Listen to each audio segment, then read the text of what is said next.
माझं नाव गंगाधर रामजी कंदारे. मी राहणार नांदेडच समजा आता, म्हणजे नांदेडचाच आहे. मला अगोदर कसं आहे अटॅक आलता. अटॅक आल्याच्यानंतर 15 दिवस औषधं खा म्हणले. नंतर ऑपरेशनला औरंगाबादला या म्हणले होते. आम्ही साहेबाकडे आलो. तिला म्हणजे छातीमध्ये थोडंसं दुखत होतं आणि अटॅक आल्यामुळं म्हणजे अशक्तपणा आलता मला सांगतो. तर ॲक्च्युली त्यांची ट्रीटमेंट सुरू झाली समजा मार्चच्या आसपास. हां, तर आता आपली 50 to 60% ट्रीटमेंट झालेली आहे यांची ट्रीटमेंट.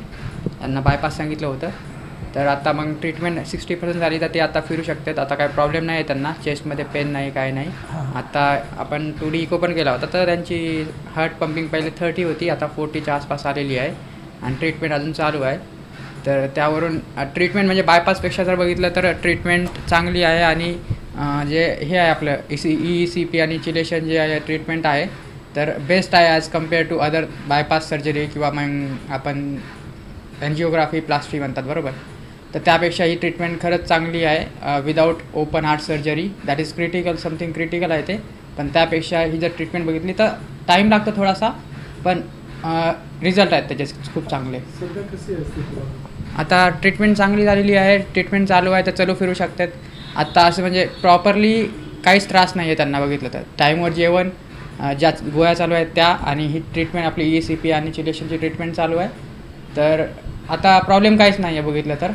फक्त खाणं पिणं चांगलं ठेवायचं, आपलं चालणं फिरणं ठेवलं तर एक नंबर प्रॉब्लेम आहे.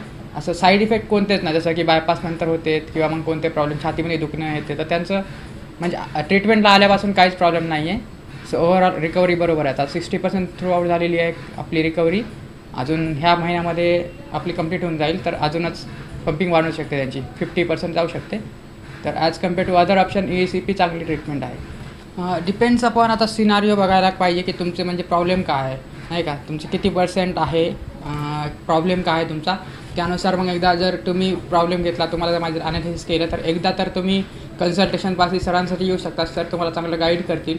ॲक्च्युली प्रॉब्लेम किती क्रिटिकल आहे किंवा काय आहे ते तर आपल्याला बघावंच लागेल सगळ्यात पहिल्यांदा. आणि ते बघितल्यानंतर सरांकडे आल्यानंतर सर तुम्हाला सांगतील की सांगणार पण की कसं करायला पाहिजे, काही तुमचं ट्रीटमेंट कशी होईल किंवा काय आहे.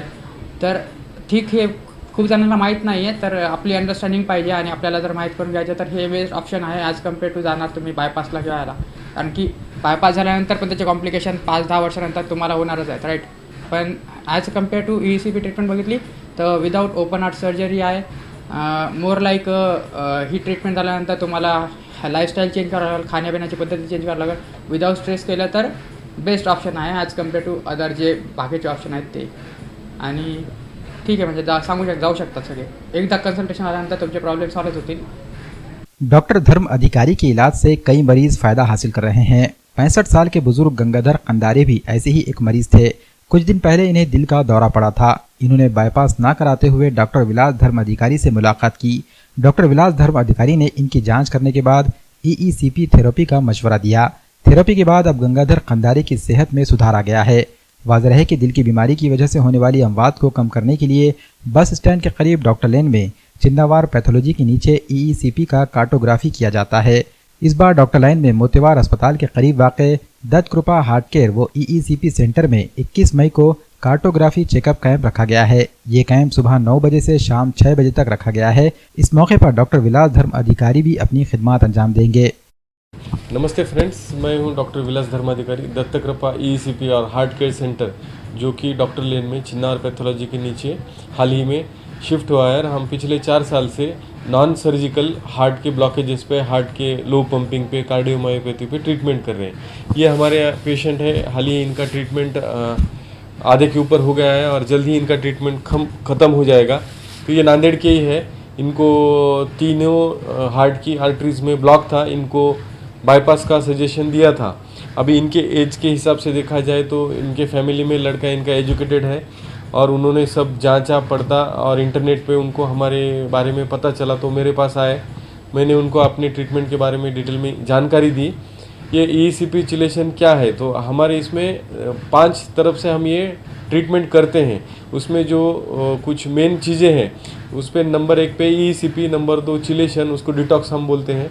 नंबर 3 है कुछ आयुर्वेदिक मेडिसिन देते हैं जिससे हम ब्लॉकेज को थोड़ा सा कम कर सके। और चौथी चीज़ है डाइट लाइफस्टाइल मॉडिफिकेशन करना, और पांचवी चीज़ है अपना योगा और प्राणायाम। ये पांचों चीज़ों को अगर फॉलो करेंगे और इसके साथ में हमारी ट्रीटमेंट लेंगे तो डेफिनेटली पेशेंट को जो है उनके हार्ट का ब्लड फ्लो बढ़ेगा। ये पांचों चीज़ों से क्या होता है, हार्ट के जो ब्लड वेसल में ब्लॉकेजेस है उसमें जो इलास्टिसिटी उसकी कम हो गई, उनका स्टिफनेस जो आ गया है, ये अपने ट्रीटमेंट से स्टिफनेस कम हो जाएगा, उसकी इलास्टिसिटी बढ़ेगी और ओवरऑल हार्ट का ब्लड फ्लो बढ़ेगा। और उससे क्या होता है, जो हार्ट का भाग इस्चेमिक हुआ है वो रिवर्स होके वापस वायबल हो जाता है, यानी कि जो पहले काम नहीं करता था वो भाग काम करने लगता है। उसके कारण क्या होता है, पेशेंट की पंपिंग जो पहले कम हो गई थी वो पंपिंग बढ़ने लगती है। ये ऐसा प्लास्टी या बाईपास में ऐसा नहीं होता है, वो हमारे ट्रीटमेंट में होता है। भले ही ये एलोपैथिक ट्रीटमेंट है लेकिन ये आयुर्वेद की तरह धीरे धीरे काम करता है और पूरा हार्ट को जो है, पूरा हार्ट को रिजुनेट करता है, हार्ट को स्ट्रांग बनाता है, हार्ट की पंपिंग बढ़ाता है, हार्ट का ब्लड फ्लो बढ़ाता है, हार्ट के जो वेसल्स है उनकी इलास्टिसिटी बढ़ाता है। तो ये ऐसा ट्रीटमेंट है। तो इनका 30% आसपास कुछ इजेक्शन फ्रैक्शन था, इनको तीनों नलियों में ब्लॉकेज था, इनको बाईपास कहा था, बाईपास जो कि बहुत हाई रिस्क है और इनकी इच्छा नहीं थी बाईपास करने की, इनके लड़के की फैमिली की इच्छा नहीं थी, उन्होंने ये ट्रीटमेंट चुना। हमने उनको सब जानकारी दी, ट्रीटमेंट चालू की, तो आज ये 4 से 5 किलोमीटर घूमते हैं। इनका पंपिंग 40 के आसपास बढ़ गया, 10% बढ़ा है और बचे ट्रीटमेंट में और 5 से 10% बढ़ जाएगा। और इनका जो लाइफ का जो क्वालिटी ऑफ लाइफ है, जिनको हम कहते हैं कि घूमना फिरना, खुद का काम खुद करना, इनका क्वालिटी ऑफ लाइफ इम्प्रूव हो गया है। अब ये खुद से अपना काम कर सकते, खुद घूम सकते, बाहर जाते हैं, मार्केट जाते हैं और सुबह 2 से 3 किलोमीटर आराम से घूम रहे हैं। और इनको अभी कोई चेस्ट पेन या कोई सांस फूलना, अभी ये कोई दिक्कत नहीं है। तो मुझे यही कहना है कि ज़्यादा से ज़्यादा लोगों ने, जिनको अटैक आया है इमरजेंसी में, उनको प्लास्टी बाईपास वही ऑप्शन है। अगर विदिन 6 to 12 आवर्स आपको अटैक आया है तो plasty and bypass is the best option. अगर आपको अटैक आके गया है, 6 महीना हुआ है, 2 महीना हुआ है, 1 महीना हुआ है, आपको बाईपास एंजियोप्लास्टी की सलाह दी है लेकिन आपने किया नहीं है, तो आप एक बार हमारे पास दत्तकृपा ECP सेंटर में आए, जानकारी लें। और इसके साइड इफ़ेक्ट कुछ नहीं है और जानकारी लेके ये ट्रीटमेंट आप चुन सकते हैं। हाँ, ये अपना जो सेंटर है ये मराठवाड़े में वैसे तो पहला ही सेंटर है, लेकिन महाराष्ट्र में अपने ECP और चिलेशन के ऐसे कई सारे सेंटर्स हैं। उसमें से कुछ गिने चुने ही सेंटर जो है इंटरनेशनल ECP बोर्ड के मेंबर है। इसका मतलब है जो ऑल ओवर वर्ल्ड में ये ट्रीटमेंट चलती है, ECP और चिलेशन, ये ऑल ओवर वर्ल्ड में जो एक्सपर्ट जो डॉक्टर्स है, वो डॉक्टर्स इंटरनेशनल ECP से जुड़े हैं। उनका ये फ़ायदा है कि जो अभी एडवांस टेक्निक्स है, जो कुछ अपडेट्स आते हैं ECP में, वो अपने को इंटरनेशनल ECP एसोसिएशन का मेंबर होने से अपने को अपडेट्स मिलने लगते हैं। तो ये अपना सेंटर जो है हाल ही में इंटरनेशनल ECP एसोसिएशन के वेबसाइट पे भी आया है।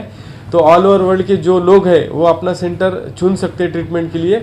वो ऑल ओवर वर्ल्ड से लोग अपने पास आते हैं और ये अपने ECP का मराठवाड़े का पहला सेंटर है कि जो इंटरनेशनल ECP से जुड़ा है।